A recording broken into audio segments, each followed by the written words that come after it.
Right,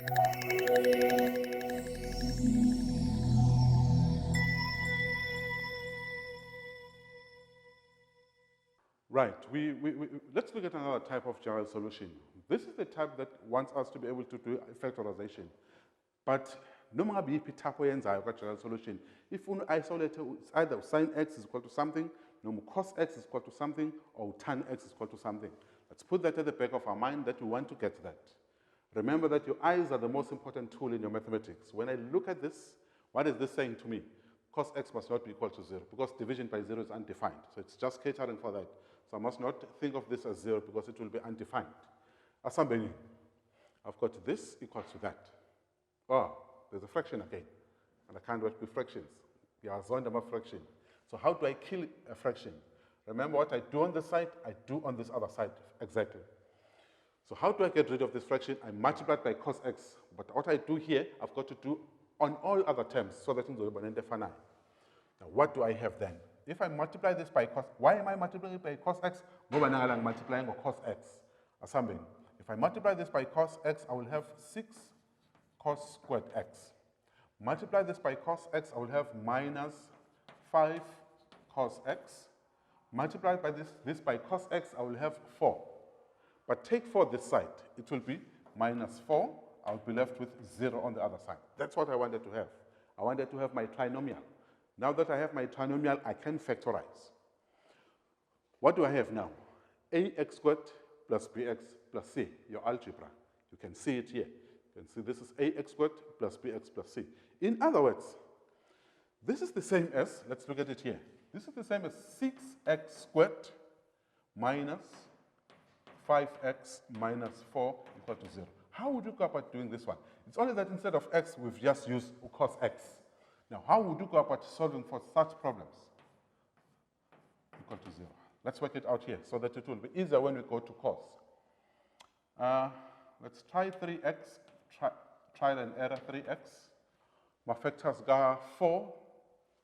Let's try 4 here and 1. If it does not work, I'll take 4 this side and 1 that side and use maybe 6 and 1 and see if I do get the solution. But nowadays, with the use of a calculator, it can just give you factors at the same time. Let's work it out. This is 3. Oh, no, it can't be 6. Because this will be 9. It should be 2. The other one must be 2 to give me 6. So it's 2x. So 3x times 2, it's 6x squared.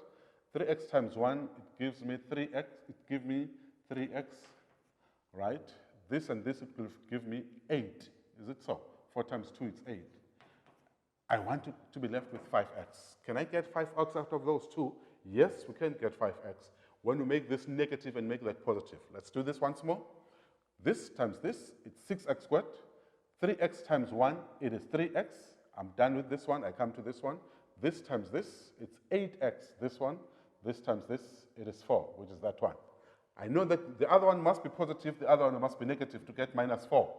But how do I do that? Let's do this once more. This times that, it's 6. This times that, it's 3. But I want to get minus 5x at the end.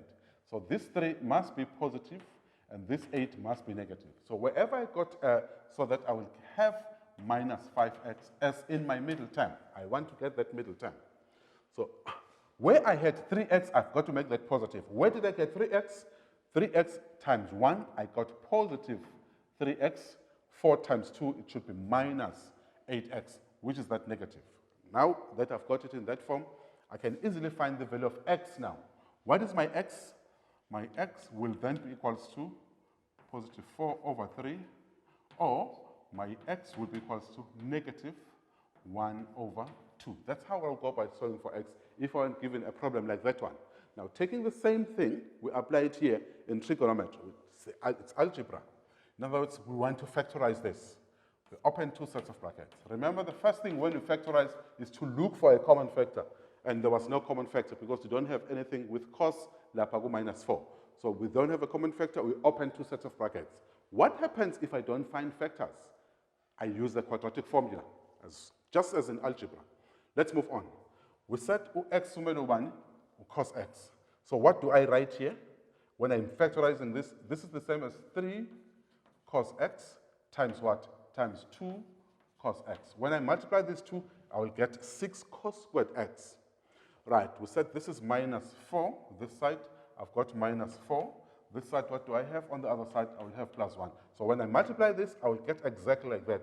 So your factorization becomes important because it will crop up everywhere in your examination. Every part of your syllabus will need the understanding of your algebra. Right, from here, we are multiplying two terms as equal 0. Definitely one of them must be 0.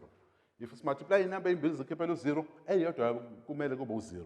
Kungenzeka kube ile 0 or kube ile 0. That's what we write. We are saying with 3 cos x minus 4 angaba 0 or kube ilokhu 0. Kube 2 cos x plus 1 kube yellow 0. Then we solve remember, the ultimate aim here is to isolate sine noma cos. We want to have sine x is equal to something, cos x is equal to something, or tan x is equal to something. And we're halfway there. Let's do this thing. If I want to make cos x the subject, I will have cos x is equal to, take 4 that side, 4 you divide by 3. That's what I wanted to have. I wanted to have cos x ayedwa noma sine x ayedwa. Or x is equals to, let's see what we have on the other side. We've got cos x is equals to, you take 1 that side, it will be negative, you divide by 2, it's 1 over 2. That's what we have. We've got these two solutions. Cos x is equal to 4 over 3. What is 4 over 3? It is important that you should have an idea of that value of what is 4 over 3. Which one is big? 3 is big. So 3 into 4, it's 1 and 1 over 3. So this value here, you should take note that it is above 1. What is this value here? It is minus half. Which graph are we working on here? We're working on cosine graph. Remember one thing and one thing only. When we talk of a cosine graph, we said our cosine graph, it's a graph like this one. This is a typical cosine graph. Remember that is 1 and it turns here at minus 1. So what are we saying here? Whenever we're dealing with a cosine graph, it is always between 1 and minus 1. Right, put that in mind. Let's move on. Let's look at what we have here. We're talking of a cosine graph which is positive and a cosine graph which is positive. We go back to our Cartesian plane, becomes handy. All students take Coke. All stops to Chatsworth. This is 0, 90, 180, 270. Cosine graph is positive. Where is cos positive? Cos, for this one, cos is positive where? In this quadrant and this quadrant. So if we're doing this problem, we know which quadrant will we find the solution. In this case, where cos is positive, it is the first quadrant and the fourth quadrant. But look at this one. We've got 4 over 3. What is 4 over 3? It is 1 comma something. It is above 1. It is above 1. And we'll never find cos above 1. So we're not going to go on with this one. You simply write no solution this side. This one is not applicable because we're saying cos is above 1. And cos, we know that it is usually between 1 and minus 1. Once you find a value that is below minus 1, you leave it. Value above 1, you leave it. But if it is tan, you continue because a tan graph goes up and as well as down. So in this case, we're not going to work with this part because this part is saying 3, it's 4 over 3, which is above 1. Because our cosine graph is between 1 and minus 1. Take note of that. Because you'll waste time doing this and you won't find a solution. Now, let's move on to this other part. Cos x is minus half. Is this within this range? Yes, minus half is between this one. So graph here to minus half. Therefore, we go on with that particular part. So this is the part that we'll be working out. We forget about this one because it is not applicable. Cos x is equal to minus half. We are now saying our cosine is what? It is negative. Remember, this negative is just giving us the quadrants. Which quadrants? Where cos is negative. All ratios are positive here. Only sine is positive, only tan is positive, only cos is positive. But remember, we're looking for where cosine is negative. Is cosine negative here? No. Is it negative here? No. It is negative in this quadrant. And what do we refer to the second quadrant? 180 minus. The third quadrant, 180 plus. So this is where we'll find solution in those two quadrants. Remember, we still have to find the reference angle. Because this quadrant is called what? 180 minus theta. And what is this theta? It is the reference angle. What is this angle called, this quadrant called? It is called 180 plus. Remember that when you go back, we subtract. When you go this side, we add. So this will be 180 degrees plus theta. This is where we'll find our quadrants. So it becomes vital that we find the reference angle. And how do we find the reference angle? It's where we use the arc cos. This is giving me the quadrants. Let me find the reference angle first before I deal with the quadrants. My reference angle will be here now. There's no need to write this one. This is what we're dealing with. Cos x is equal to that. That's what I'm looking for x now, the reference angle. X is equals to arc cos of half. Remember, when I write this, I no longer put the negative because this negative was only giving me the quadrants where cos is negative. Then I push this in my calculator to check the reference angle. Remember, what I'm calculating here is the reference angle, the one that I will subtract 180 and also add 180. In this particular case, shift cos half